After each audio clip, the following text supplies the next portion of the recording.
अस्सलाम वालेकुम। कैसे हैं आप सब दोस्त। मेरा नाम कदस भाट है जी। मैं इस वीडियो में आपके साथ क्रिप्टो मार्केट की ताज़ा तरीन अपडेट्स और न्यूज़ वगैरह शेयर करता हूं। कभी कभी क्रिप्टो करेंसीज की प्राइस एनालिसिस भी शेयर करता हूं और कभी कभी कुछ रैंडम इंफॉर्मेशन होती है जो कि ऑफ क्रिप्टो टॉपिक हो सकती है, वो भी मैं शेयर करता हूं। लेकिन मेरे दोस्तों भाइयों, जो कुछ मैं आपके साथ शेयर करता हूं उसका कतन ये मकसद आपको कोई फाइनेंशियल एडवाइस नहीं देना, और मैं बहुत बुरा फाइनेंशियल एडवाइस हूं।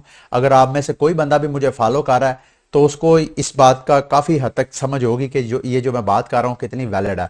तो मेरी आपने जितनी इंफॉर्मेशन है उसको सिर्फ और सिर्फ एजुकेशन और न्यूज मटेरियल समझ के लेना है, क्योंकि मेरी इंफॉर्मेशन जो है उसका मकसद ही सिर्फ आपको एजुकेट करना है और इस क्रिप्टो मार्केट के हवाले से अपडेट देना है।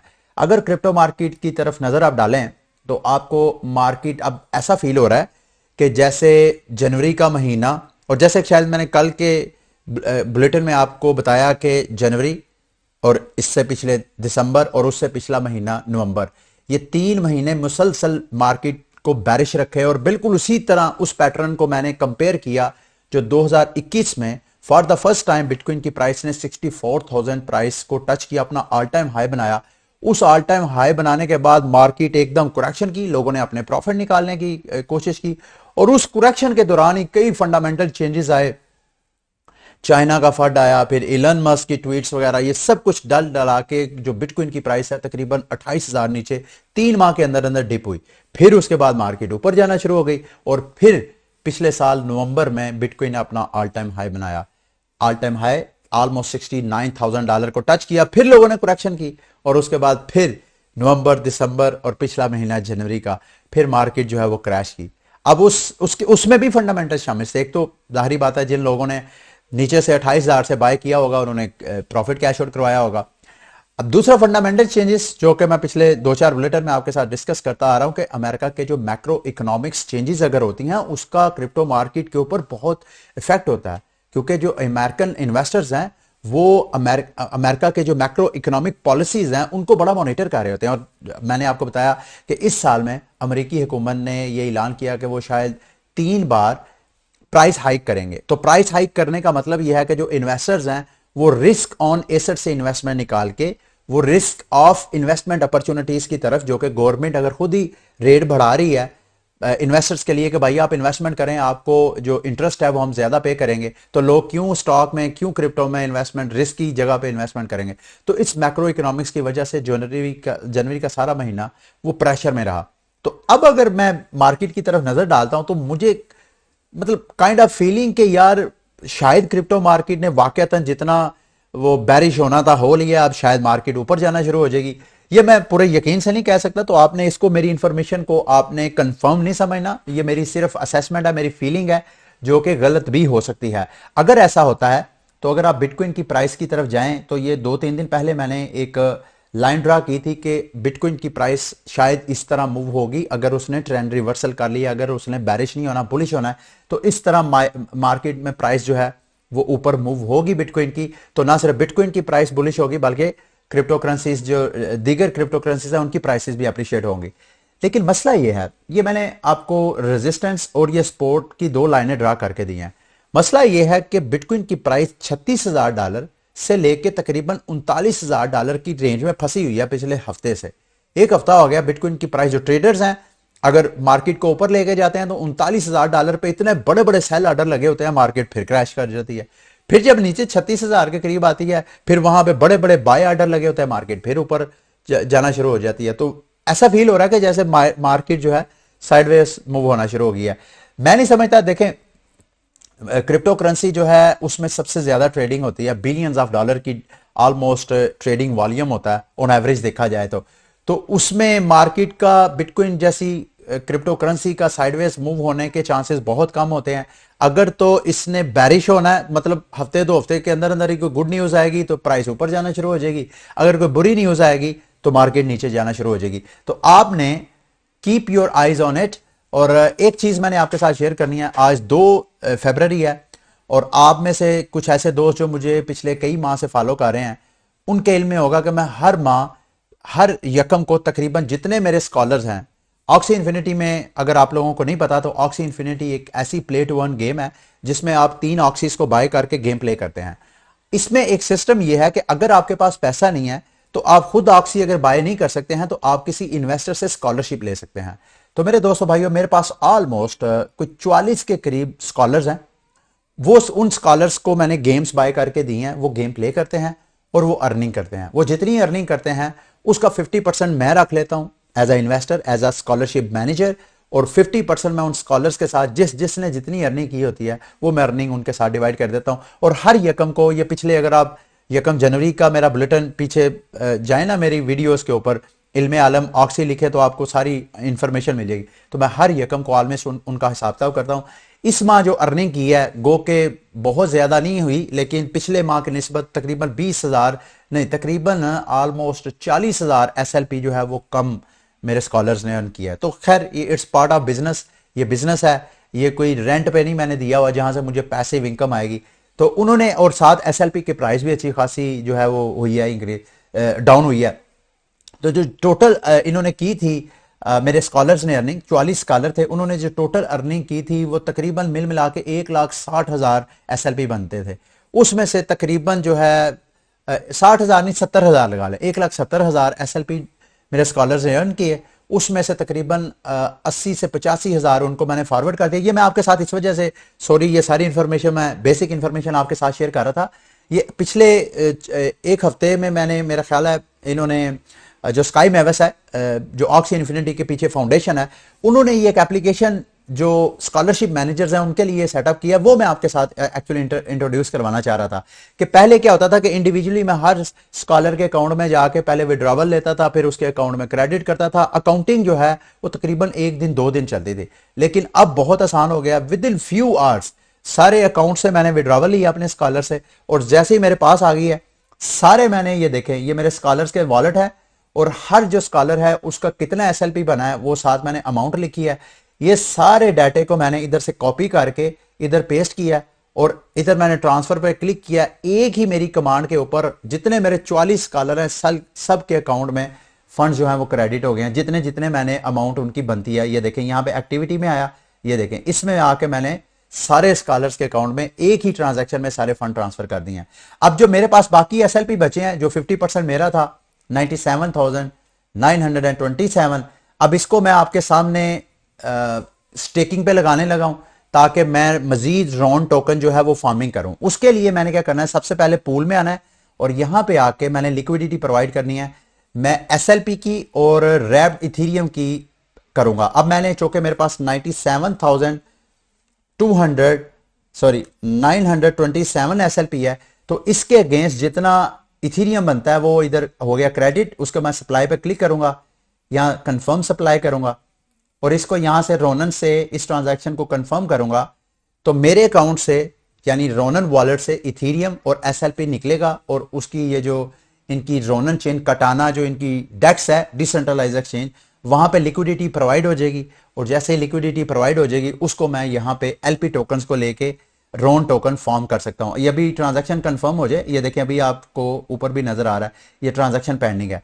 जैसे ये ट्रांजैक्शन कंप्लीट हो जाएगी मैं यहां पे आऊंगा। अच्छा, ये मैं इस वजह से कर रहा हूं क्योंकि पीछे कुछ यूजर्स में से पूछ रहे थे कि सर, ये देखें ट्रांजैक्शन कंफर्म हो गया, पूछ रहे थे कि सर आप कैसे रोनन टोकन फॉर्म कर रहे हैं। तो उसके लिए ये आपके सामने है, मैंने यहां पे आके लिक्विडिटी प्रोवाइड की है, और उसके बाद जो मुझे LP टोकन्स मिले हैं, ये देखें यहां पे LP टोकन्स पे मैं ऐसे क्लिक करूंगा, ये मुझे मेरे LP टोकन्स हैं, इनको स्टेकिंग पे लगाऊंगा, ये देखिएगा,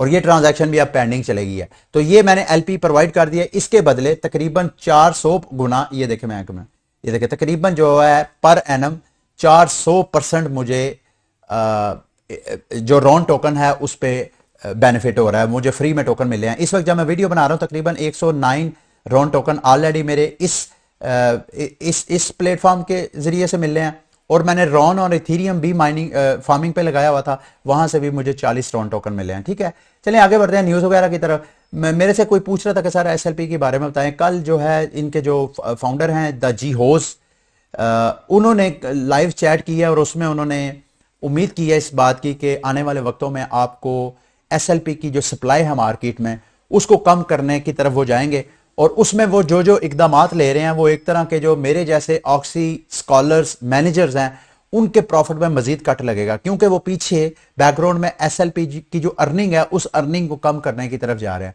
अगर एसएलपी की अर्निंग कम होगी तो ओवरऑल जो आपकी जो अर्निंग है, और ये लॉन्ग टर्म अगर देखा जाए तो ये सही है, क्योंकि लॉन्ग टर्म अगर एसएलपी की अर्निंग कम होगी यानी कम एसएलपी मिंट होंगे तो सप्लाई कम होने की वजह से डिमांड जो पीछे कैपिटल है उससे एसएलपी की प्राइस जो है वो इंक्रीज होगी।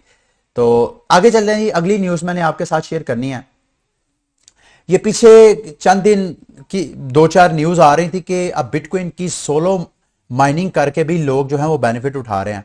हालांकि बिटकॉइन के बारे में ये मैं खुद भी आप लोगों के साथ शेयर करता आ रहा था कि बिटकॉइन की माइनिंग की जो डिफिकल्टी लेवल है वो इतनी स्ट्रांग हो गया कि कोई बंदा इंडिविजुअल अपना माइनिंग सेटअप लगा के माइनिंग नहीं कर सकता, तो उसके लिए मजबूरन उसको कोई ना कोई माइनिंग पूल ज्वाइन करना पड़ना था।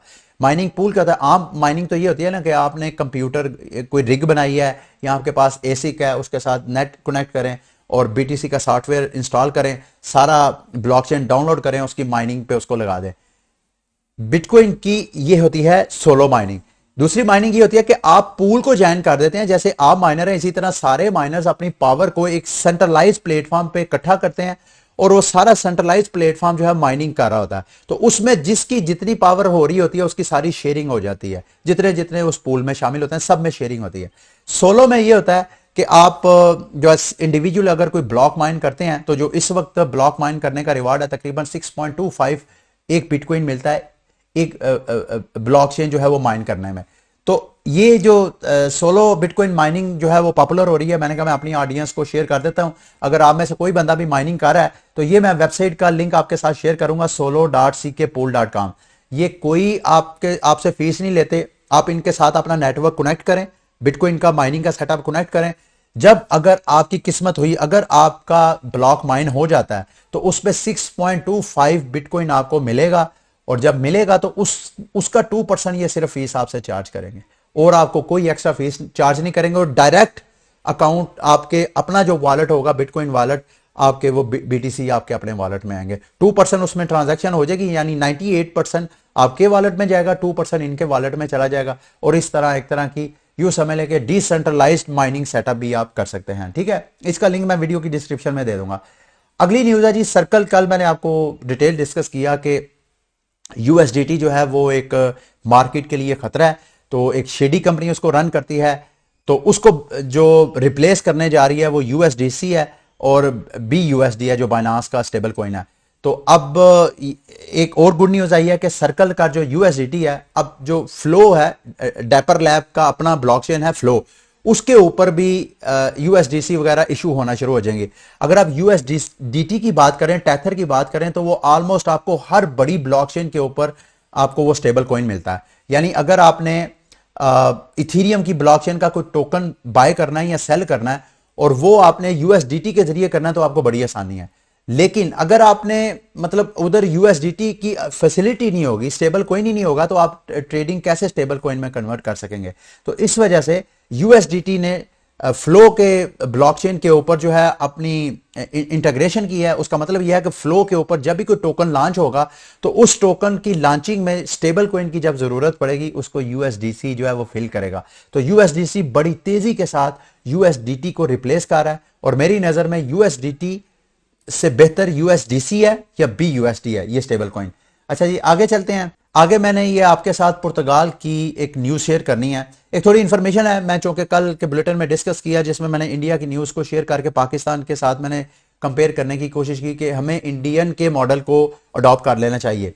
मैं एक और मॉडल आपके साथ शेयर करना चाहता हूं। ये पुर्तगाल है, ये always been open to innovation, बहुत फ्रेंडली कंट्री है क्रिप्टो मार्केट के हवाले से। इनकी तरफ से एक स्टेटमेंट आई है जो मैं दिलचस्पी रखता था कि मैं आपके साथ भी शेयर करूं। कल मैंने आपको बुलेटिन में बताया कि हुकूमत पाकिस्तान अगर कोई टैक्स लगाना चाहती है तो 4 से 5% से लेके 10% की रेंज तक वो कैपिटल गेन टैक्स लगा दे।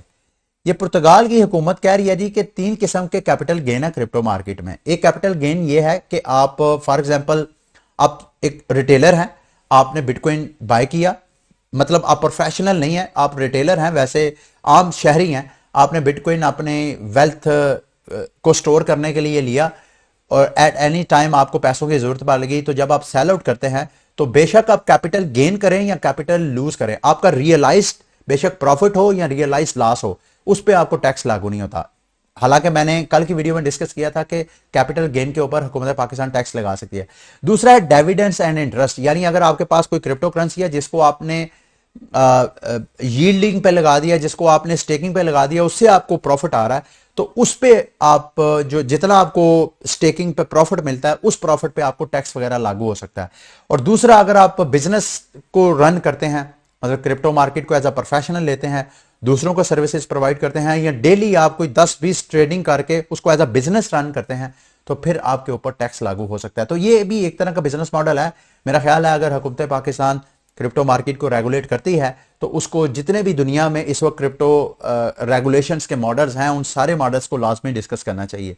अच्छा जी, रशिया की तरफ से न्यूज़ आई है, हमारे पाकिस्तान की तरफ से न्यूज़ थी कि जो एफपीसीसी आई थी, हमारी जो फेडरल चैम्बर ऑफ कॉमर्स की बॉडी है, उन्होंने कहा था कि पाकिस्तानियों को तकरीबन 20 अरब डॉलर का सरमायाकारी है क्रिप्टो करेंसीज के ऊपर। तो रशिया के ऊपर है, रशिया की हुकूमत ने कहा है तकरीबन 200 अरब डॉलर की सरमायाकारी है रशियंस की। अब मैं ये जब न्यूज़ पढ़ रहा था तो मुझे मेरे अंदर ये ख्याल आ रहा था कि यार रशियन के तो ऐसा स्ट्रक्चर है कि वो अपना डाटा जो है वो ले सकते हैं। क्या हमारी पाकिस्तानी हुकूमत के पास कोई ऐसा डाटा है? मैं नहीं समझता कोई है। और क्या हुकूमत पाकिस्तान ऐसा कोई डाटा कलेक्ट कर सकती है? मैं समझता हूं हाँ, ऐसा कर सकती है। लेकिन उसके लिए हुकूमत पाकिस्तान को क्रिप्टो मार्केट को रेगुलेट करना पड़ेगा, ताकि जितनी एक्सचेंजेस हैं जहां से जो पाकिस्तानी हैं वो बाइंग और सेलिंग करते हैं और होल्डिंग वगैरह करते हैं बाइंग करके, उन सब को जब उन सब का रिकॉर्ड जो है हमारे जो इदारे हैं उनके साथ कनेक्ट होगा, तो उस वक्त हुकूमत को डाटा इकट्ठा करने में बहुत आसानी होगी। ठीक है, आगे चलते हैं। एल सल्वाडोर की मैं एक आपके साथ न्यूज़ शेयर करता हूं। एल सल्वाडोर तकरीबन जैसे मैंने आपको बताया कि एल सल्वाडोर पहले 70% उनकी पॉपुलेशन ऐसी थी जिनका बैंकिंग सेक्टर के साथ कोई ताल्लुक ही नहीं था। वहां पे कैश डीलिंग हुआ करते थी जब उन्होंने वैल्यू एक दूसरे को ट्रांसफर करनी होती थी। तो फिर जब बिटकॉइन को इन्होंने लीगल टेंडर करार दिया, अब मोर देन 70% उनकी पॉपुलेशन है वो बैंक्ड पॉपुलेशन है, यानी वो डिजिट्स एक दूसरे को ट्रांसफर करते हैं। उसको मजीद फैसिलिटेट करने के लिए इन्होंने 1500 से ज्यादा एटीएम जो है वहां इंस्टॉल करने की ऑप्शन दिया है। और मैंने आपको बताया था कि फरवरी के महीने में रिपोर्ट्स आ रही हैं कि ये अपना जो $1 बिलियन का बॉन्ड्स हैं वो इशू करेंगे जो कि बिटकॉइन बैक्ड होगा। और अगर ये सक्सेसफुल हो जाता है और इस तरह इस फरवरी के महीने में जो सारी डेवलपमेंट्स हो रही हैं एल सल्वाडोर के ऊपर, उसका क्रिप्टो मार्केट के ऊपर बहुत इंपैक्ट होगा। मैं बड़ा क्लोजली इसको वॉच कर रहा हूं, मैं आपको भी लाजमी इस हवाले से अपडेट करूंगा। जैसे कोई ऐसी इंफॉर्मेशन आएगी जो मैं समझता हूं आपके साथ शेयर करना लाजमी है। अच्छा जी, जैक डॉर्सी ने क्रिटिसाइज किया है, कल के शायद बुलेटिन में मैंने आपको बताया कि नहीं, परसों के शायद बुलेटिन में मैंने आपको बताया कि फेसबुक ने जो अपना डायमेक्स स्टेबल कोइन प्रोजेक्ट लॉन्च करना था वो उन्होंने प्रोजेक्ट क्लोज कर दिया और जितना इंफ्रास्ट्रक्चर था वो सारा सेल आउट कर दिया, तकरीबन कोई $150 मिलियन के अगेंस्ट। तो जैक डॉर्सी ट्विटर के जो साबका ऑनर थे वो अब ट्विटर को छोड़ के फुल टाइम जो है वो बिटकॉइन के ऊपर काम कर रहे हैं। उन्होंने अपनी जो ब्लॉक कंपनी थी वो स्टैब्लिश किया, अब वो बिटकॉइन के काम ऊपर जो है वो काम कर रहे हैं। उन्होंने मशवरा दिया है फेसबुक को कि भाई आप क्यों स्टेबल कोइन लॉन्च करना चाह रहे हैं?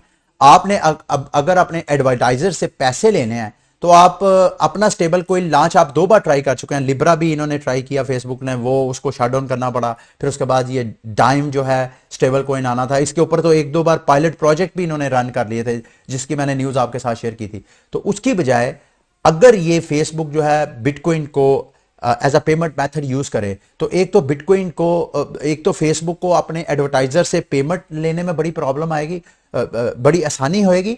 और दूसरा, इसका क्रिप्टो मार्केट के ऊपर बड़ा इंपैक्ट होगा, क्योंकि अगर फेसबुक इस तरफ जाएगा तो वो लाइटनिंग नेटवर्क जो है वो रन करेगा, यानी बिटकॉइन के ऊपर जो लेयर 2 सोल्यूशन है जिससे इंस्टेंट ट्रांजैक्शंस होती हैं। और अगर वो लाइटनिंग नेटवर्क ओपन करेगा तो फेसबुक को बिटकॉइन मार्केट से उठाना पड़ेगा। और अगर वो मार्केट से उठाएगा तो मार्केट में जब न्यूज आएगी कि फेसबुक की भी क्रिप्टो मार्केट में एंट्री हुई है तो क्रिप्टो करेंसीज की प्राइसेस जो है वो अच्छी खासी अप्रिशिएट होंगी। ठीक है, ये लास्ट में मैंने आपके साथ एक न्यूज शेयर करनी है। ये ब्लॉकचेन कंपनी कंसेंसस कंपनी किसकी है? मेटामास्क जो वॉलेट है आपका, वो पीछे बैक पे कंसेंसस कंपनी है जो कि इथेरियम के को फाउंडर हैं जोसेफ ल्यूबिन। इथेरियम के को फाउंडर्स में शामिल होते थे, बाद में वो अलग हो गए, उन्होंने अपनी कंसेंसस कंपनी सेटअप की, उस कंपनी ने अपना मेटामास्क वॉलेट सेटअप किया। मेटामास्क वॉलेट के जो मंथली एक्टिव यूजर्स हैं, तकरीबन 2 करोड़ से ज्यादा लोग उसको मंथली यूज करते हैं उस वॉलेट को। उसने इनका एक और वॉलेट है इथीरियम के ऊपर माई क्रिप्टो के नाम से, उस वॉलेट को उन्होंने बाय कर लिया है। बाय कितने का किया है उसका नहीं पता, लेकिन मैं इस न्यूज को आपके साथ शेयर करने का मकसद यह है कि इन दोनों वॉलेट का मतलब यह है कि मेटामास्क के ऊपर मजीद जो है आपको ऑप्शंस मिलेगी टोकन्स की खरीदारी में। इवन बैंकिंग चैनल के जरिए शायद आप मेटामास्क में क्रिप्टो करेंसीज को बाय करना शुरू कर दें, या मेटामास्क में आपके पास अगर क्रिप्टो करेंसीज पड़ी हुई है तो शायद आपको बैंक विड्रॉवल्स की ऑप्शन भी नजर आए। अब पाकिस्तानियों को तो ऑलरेडी एक्सचेंजेस, सेंट्रलाइज एक्सचेंजेस में ऑप्शन नहीं है, तो डिसेंट्रलाइज वॉलेट्स में कैसे ऑप्शंस मिलेगी। तो पाकिस्तानियों के लिए ये न्यूज़ ऐसे डायरेक्टली रिलेटेड नहीं है, लेकिन ऐसे लोग जो कि उर्दू स्पीकिंग है और दुनिया के ऐसे ममालिक में है जहां वो वाया बैंकिंग चैनल डिपॉजिट्स भी कर सकते हैं और विड्रॉवल भी कर सकते हैं, उनके लिए ये गुड न्यूज़ लाजमी हो सकती है। ठीक है, ये था आज का बुलेटिन।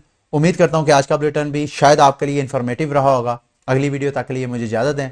अल्लाह हाफिज।